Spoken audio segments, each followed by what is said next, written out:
Our first speaker is Julia Riew, a composer, lyricist, librettist, and writer from St. Louis, Missouri. You may know her as the creator of the Korean Disney princess, based on the folkloric heroine Shimchang, which went viral on social media with 3 million likes worldwide. I think about 300 of those were mine.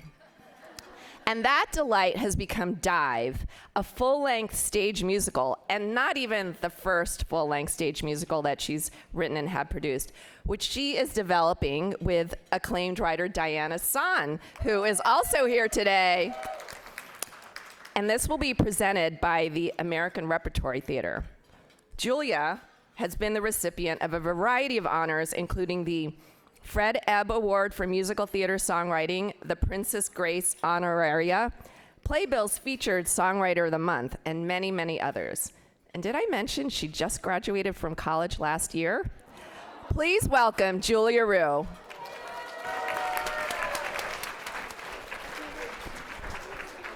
Thank you so much. Thank you so much, Jeannie, for that very kind introduction. Good afternoon, everyone, and thank you so much for having me. My name is Julia Riew, and I'm a composer, lyricist, and writer for musical theater primarily, and a little bit of film, animation, and literature. I feel so honored and incredibly blessed to be standing here today sharing stories in a room full of amazing Korean women. Thank you so much to Kyung, Jeannie, Alyssa, and everyone who made today's event possible, and to all of you for creating such an incredible community. For me, giving back means giving forward. It means using our skills, passions, and the opportunities created for us by previous generations so that the next generation can thrive. That's why I decided to become an artist. Now, in today's tech-driven society, some may ask, how can one give back by being an artist? Can a song or a story really change the world? Now, I think the answer can be found simply by looking at the way that K-pop has transformed Korea's economic and global status, but I'd actually like to think deeper than just the monetary value of art. Each time we engage with stories, we are engaging with the deepest part of our humanity, our emotions. We are diving into the experience of someone else and allowing ourselves to envision a different world. When I wrote my first musical at 15, I knew that I had found my one true passion. That's me at 15, not that. To me, theater, stepping into another reality and going on a journey as a group of human beings together in one room was magic. But at the time, I'd never even heard of a female musical theater composer, let alone an Asian American one. And when I arrived at Harvard as a freshman, I was shocked to discover that I was the only Korean student doing theater on campus, and only one of a handful of Asians. As kids, we build our understanding of the world based on what we see. When we only ever see people who look like us portrayed in the media as doctors or nerdy sidekicks, that's how we start to see ourselves. For me, that meant that the logical choice was giving up my dream and switching into pre-med for 2 years.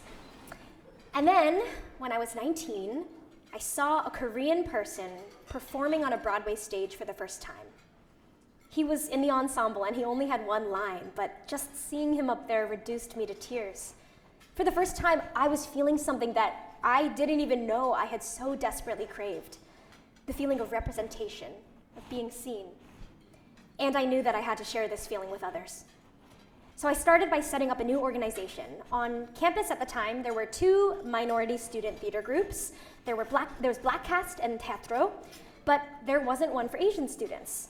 So I banded together with 2 friends and founded the Asian Student Arts Project, ASAP. And because there was no mainstream musical centering an Asian story, I co-wrote our first musical, The East Side, and recruited cast and crew members from all over campus to take part. That year, we ended up selling out all of our productions with standing room only, expanding our membership from 3 people to hundreds, and receiving a local grant for a workshop in Cambridge.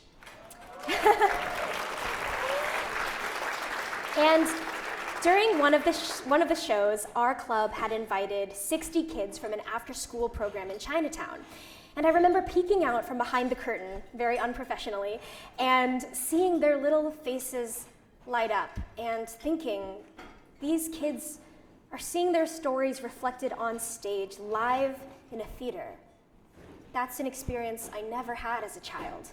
And I wish that I could give this experience to every kid in the world.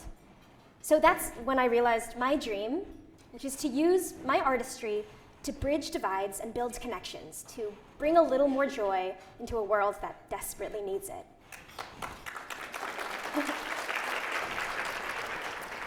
In 2020, my grandfather passed away from COVID. And soon after, my grandmother moved into our house. Daily, I perched at the foot of her bed, asking about life in Korea and the culture that I was suddenly desperate to reclaim as a third-generation Korean American. That's when I decided to put my dream to the test, to create the big Korean princess musical that I had always longed for as a child. Dive was the 7th musical that I had ever written, and by far the most challenging. This cherished folktale meant so much to so many. And to some, it was a powerful fable signifying our country's great devotion and courage. To others, it was an outdated story that no longer matched our modern-day values. I wanted to honor both sides of the narrative.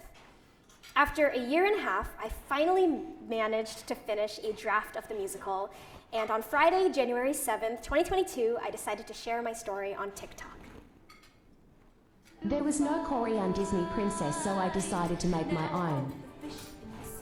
Can't stop me. All of the waves in the world can't rock me. I'm on a mission in G. Just watch me go. Dive. All that's left is the dive. Don't forget to close your eyes and hold your breath. Ready, set. Take the dive.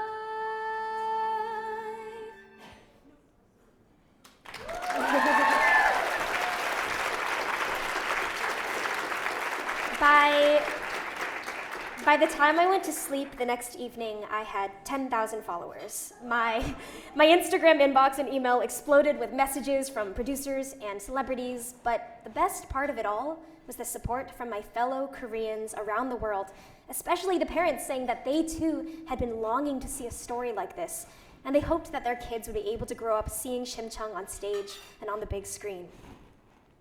I am now thrilled to be developing my adaptation of Shimcheong into an official stage musical called Dive, with Tony Award-winning Broadway director Diane Paulus and GLAAD Award-winning screenwriter and playwright Diana's son. And we could not be more thrilled to share our story with the world. One more minute. We are all storytellers in our own ways. And as storytellers, we have a duty to think carefully about the narratives that we tell. What messages are we passing on to the next generation? As our children grow up, how can we use art to help build their sense of self? How can we teach them about the value of their own culture? And how can we expose children to cultures that are different from theirs? All of my projects now center around this mission: creating a more empathetic next generation, giving back by giving forward. It's easy to feel lost at a time when you're young, especially when you're only just discovering who you are.